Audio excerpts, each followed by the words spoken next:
The bird flushes without warning. Sharp quartering right. 20 yards. You have no time to think, no time to measure, no time to calculate.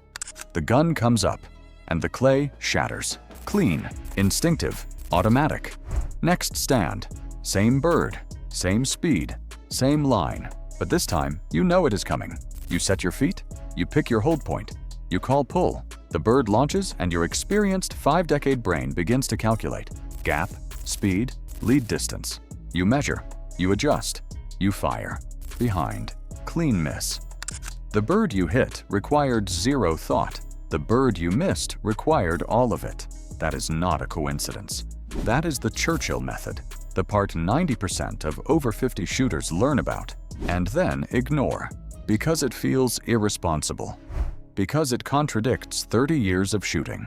In this video, I will show you why the most counterintuitive element of Churchill's system is the one that matters most after 50. Before starting, please subscribe to the channel. Let's get started. The part everyone skips. Most shooters know Robert Churchill's name. They know he was a legendary London gunmaker who wrote the book on instinctive shooting. They might even know his rule about mounting the gun face first, then shoulder. One fluid motion, not two stops. But when they read his core instruction, they skim past it. They treat it as philosophy, not as a literal shooting protocol. They nod, then go back to measuring lead. Here is Churchill, verbatim. The shooter should not be conscious of his muzzle, the rib or sight. His eye, or rather his attention, should be fully occupied with the bird, and if he holds his gun properly, he will hit whatever he is looking at. He did not say minimize awareness of the muzzle. He said the shooter should not be conscious of it. Period. 0.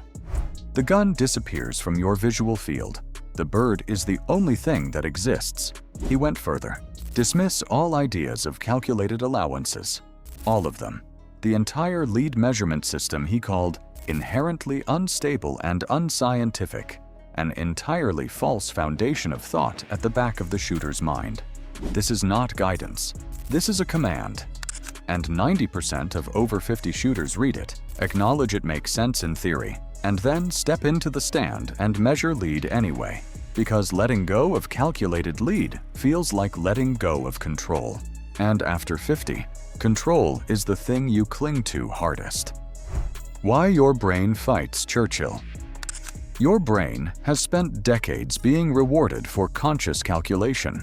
In your career, your finances, your relationships. Thinking things through has produced better outcomes. You have applied that rule to shooting for 30 years. It is deeply wired. Churchill asks you to break that rule. He asks you to hand the shot over to a part of your brain you cannot feel working. Here is the neuroscience that vindicates him. Your conscious visual system processes roughly 40 bits of information per second. Your subconscious, the one that tracks motion, calculates intercept points, and coordinates hand-eye movement, processes roughly 11 million bits per second. That is a ratio of 275,000 to 1. The conscious mind cannot calculate lead at the speeds clay targets move. A 60 km/h crossing bird covers roughly 3 meters in the time your conscious brain processes a single visual update. By the time you have measured the gap is already wrong. You fire on obsolete data. You miss behind. Churchill understood this intuitively, decades before the science existed. He wrote that in his method, there is no question of trying to compute muzzle movement, allowance, or any other complicated matter. All I ask you to do is to look at the bird and, by correct mounting and body work, shoot naturally without constraint, but subconsciously, overthrowing a little, and so giving the necessary lead. The word subconsciously is the entire method. The conscious mind has one job: hold visual focus on the target. The subconscious does everything else. Every surprise bird you have ever broken was broken by your subconscious while your conscious mind was still catching up. Churchill simply demands you trust that system on every shot.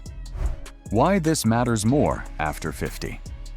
The standard objection is that Churchill's method sounds like it is for young shooters. fast reactions, sharp eyes, natural athleticism. Surely, the older shooter needs conscious technique more. The opposite is true. The Churchill method becomes more valuable as you age. At 30, your reaction time compensates for bad visual habits. When you shift your eyes from bird to bead and back, the shift costs roughly 200 milliseconds. At 30, you can afford that. Your hands are quick enough to recover. The clay still breaks. You never discover your visual process is broken because raw speed covers the flaw. At 55, that same eye shift still costs 200 milliseconds, but your hands no longer have the speed to make up the gap. The conscious calculation that worked at 30 now produces consistent misses behind. You blame your reactions. You blame your age. You do not blame the fact that you are looking at the gun instead of the bird. Churchill removes the delay entirely. When your eyes never leave the target, there is no shift cost. Your subconscious has continuous, uninterrupted trajectory data from launch to break. The system runs at the speed of your eyes, which, even at 65, still track moving objects far faster than your conscious brain can analyze them. Here is the counterintuitive truth. The older shooter who fully adopts Churchill's target-only focus will outshoot the younger shooter who is still measuring lead. Not despite the age difference. Because of it, the older shooter has decades of stored ballistic data in their subconscious, thousands of targets, thousands of intercept solutions. When the conscious mind gets out of the way, that library activates automatically. The younger shooter does not have the library yet. Don Curry, one of the foremost Churchill scholars in American sporting clays, puts it directly. The Churchill method leverages our God-given instinctive hand-eye coordination. That coordination does not vanish at 50. What changes is how effectively you access it. If your conscious mind is measuring, calculating, checking the bead, you're blocking access to the most powerful shooting computer you will ever own. Where it works and where it needs help. I owe you honesty about limitations. The pure Churchill method, zero muzzle awareness, works best inside roughly 30 yards. Dan Schindler, a master instructor who has tested this extensively, documented the pattern. At 15 yards, instinctive shooters hit nearly 100% of crossing targets. At 25 yards, roughly 40%. Beyond 30 yards, misses fall consistently behind. This is not a failure of Churchill's theory. At longer distances, the subconscious needs slightly more data to apply the correct overthrow. A trace of muzzle awareness in the peripheral vision, never in focused attention, provides that data without hijacking the shot. For the over-50 shooter, this distinction is critical.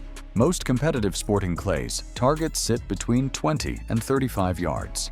Inside 30 yards, go pure Churchill, target only, no bead, no calculation. Outside 30, add a whisper of peripheral muzzle awareness while your foveal vision stays locked on the front edge of the clay, never on the gun. The conscious mind is still not calculating lead. You are simply giving your subconscious slightly richer input to work with. The 3-round test. Here is how to install this in one session. Set up a straightforward crossing bird, 20 to 25 yards, the kind of target you would expect to hit 7 or 8 times out of 10. Shoot 3 rounds of 10. Same presentation each time. Round 1. Shoot your normal way. If that involves looking at the bead or consciously measuring lead, do exactly that. Count your hits. This is your baseline. Round 2. Apply Churchill. When the bird launches, lock your foveal vision onto the front edge of the clay. Do not glance at the bead. Do not check the gap. Do not calculate lead. Your conscious mind has one job. See the front edge. Fire when your body tells you to fire. Do not think about when that is. Count your hits. Round 3. Same as round 2. Pure Churchill. Target only. Count your hits again. Most shooters see an immediate improvement, not because they learned something new, but because they stopped interfering with something old. Their subconscious was waiting for permission.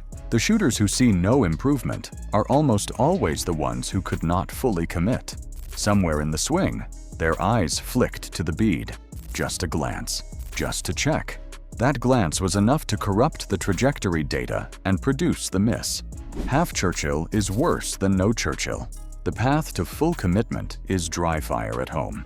Mount the gun while staring at a fixed point on the wall, a light switch, a mark on the paint. Your eyes never leave that point. 50 mounts, then 50 more. Train your brain that the gun does not need to be looked at. The gun finds you. Your job is to see the target. Your challenge this week is the 3-round test. 10 targets your way. 10 Churchill. 10 Churchill again. Come back to the comments and tell me the score difference. The number almost always surprises people. If this video changed how you think about aiming versus pointing, hit like and subscribe. Glue your eyes to the target. Trust the overthrow. And I will see you in the next one.